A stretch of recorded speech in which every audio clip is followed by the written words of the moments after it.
ya udah ya, kau kelas dulu yuk. Permisi. Rama, tadi saya dapat laporan dari Wahyu kalau kamu ada keluhan sakit perut ya? Iya. Oh iya, tadi obatnya sudah diberikan sama perawat UKS-nya?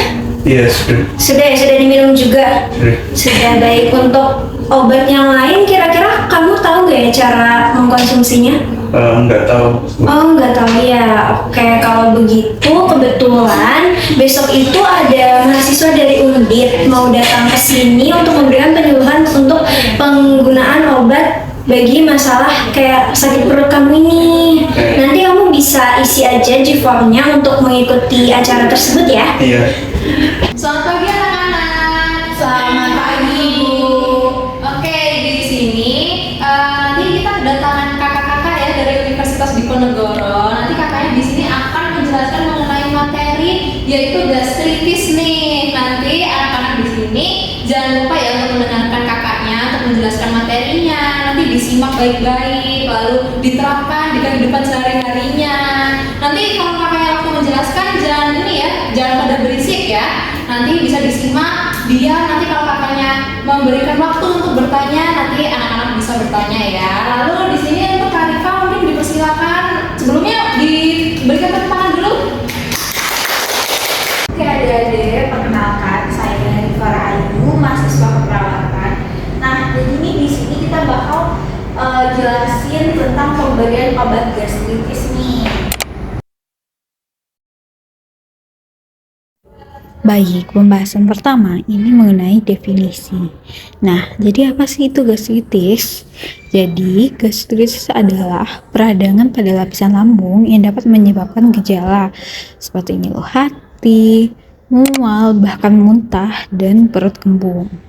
Selanjutnya nih, ada indikasi penggunaan obat gastritis atau tanda gejala yang memperbolehkan penggunaan obat gastritis.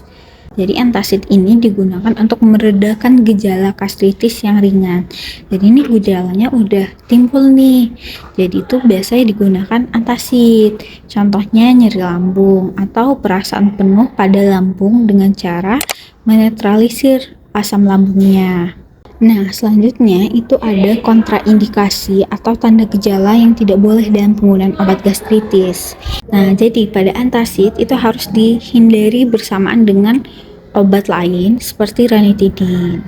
Jadi antacid dan ranitidin itu tidak boleh dikonsumsi bersamaan karena itu bisa mengurangi absorpsi atau penyerapan dari kerja ranitidin ini. Jadi perlu ada pengaturan waktu dalam pengonsumsiannya. Nah, selanjutnya itu ada cara pemberian obat. Ada antacid yang diberikan sesuai dengan kebutuhan untuk meredakan gejala akut. Jadi gejala yang berkepanjangan. Nah, selanjutnya ini ada terkait dengan interaksi obat. Jadi yang pertama itu ranitidin dan antacid. Jadi obat ini tidak boleh dikonsumsi secara bersamaan.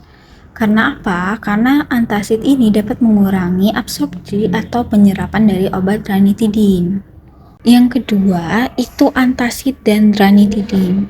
Nah, jadi jika antacid dan ranitidin itu dikonsumsi secara bersamaan, itu akan menyebabkan penurunan penyerapan obat ranitidin, yang itu dapat memperparah kondisi dari orang yang mengkonsumsinya. Oke, selanjutnya ini ada omeprazole. Jadi omeprazole itu dapat mempengaruhi metabolisme obat lain yang dimetabolisme oleh enzim hati. Jadi untuk penggunaan dari omeprazole ini itu harus diperhatikan dan harus diresepkan oleh dokter. Nah, selanjutnya itu waktu penggunaan obat. Ternyata penggunaan dari 3 obat ini itu berbeda-beda. Obat ranitidin dan omeprazole itu sebaiknya diberikan atau dikonsumsi sebelum makan untuk efektivitasnya maksimal. Sedangkan antacid atau antasida ini itu akan diberikan saat gejalanya itu muncul, yang biasanya itu akan diberikan atau dikonsumsi setelah makan atau juga bisa sebelum tidur. Nah, di sini ada prinsip benar 4T. Jadi apa sih itu 4T? 4T itu yang pertama, tepat pasien, tepat obat, tepat dosis, dan tepat waktu. Tepat pasien. Jadi di sini jika kalian mengambil obat, itu pastikan itu adalah identitas kalian. Nah, tepat obat. Jadi di sini itu harus diperiksa terlebih dahulu. Nama obat dan dosis obatnya apakah itu sudah benar. Tepat dosis itu juga harus nanti disesuaikan juga dosisnya dengan kondisi dari pasien. Lalu yang terakhir ada tepat waktu. Jadi obat ini itu harus dikonsumsi tepat pada waktunya. Ini selanjutnya kita akan ada penayangan video ya, selamat menyaksikan.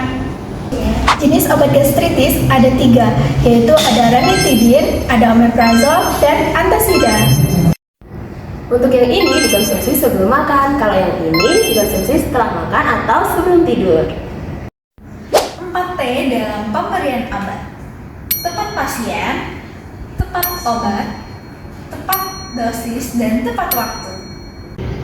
Oh iya teman-teman, perlu diingat ya, untuk obat golongan ranitidin dan omeprazol perlu menggunakan resep dokter, sedangkan untuk obat dengan golongan antasida tidak harus menggunakan resep dokter.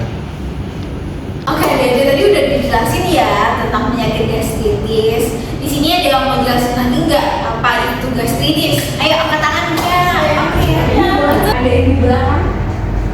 Oke, ada bisa perkenalan dulu. Baik, nama aku Safa. Oke, ada boleh dijawab apa itu gastritis? Itu peradangan yang ada di lapisan lambung yang disebabkan oleh asam lambung. Ya benar, tepuk tangan dong. Oke, pertanyaan selanjutnya ya. Tadi udah dijelasin nih apa aja obat buat penyakit gastritis. Bisa disebutin nggak apa aja obatnya? Oke, yang duluan ya. Ada boleh disebutin dulu namanya? Ya, kenalin nama aku Evi. Jadi tadi obat buat gastritis itu ada omeprazol sama ranitidin. Oke, bener ya.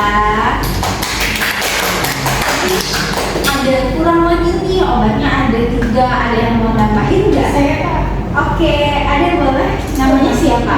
Nama aku Sufi. Obatnya itu ada antasida. Oke, bener. Kasih tepuk tangan dulu buat namanya tadi siapa? Silvi. Oke, Silvi. Oke, pertanyaan selanjutnya ya. Tadi teman-temannya udah jelasin nih ada 3 obat. Nah, ada yang tahu nggak? Tadi udah dijelasin juga ya. Apa obat yang dikonsumsi sebelum makan dan apa obat yang dikonsumsi sesudah makan? 1, 2, 3. Angkat tangan. Oke, yang jawab di belakang boleh? Oke Kak, baik, saya Mbak Mika izin jelasin terkait obat gastritis.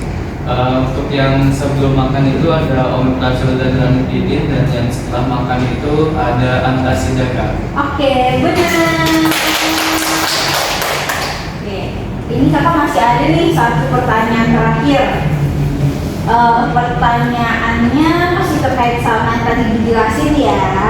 Tadi kakak ada jelasin prinsip pemberian obat itu ada 4T. Ada yang masih ingat nggak apa itu 4T? Oke, ini ada yang di depan dulu nggak? Ya, nama aku Rama. Oke. 4T itu tadi tepat pasien, tepat obatnya, terus tepat waktu, sama tepat dosis. Oke, benar. Oke. Oke, adik-adik. Karena udah selesai ya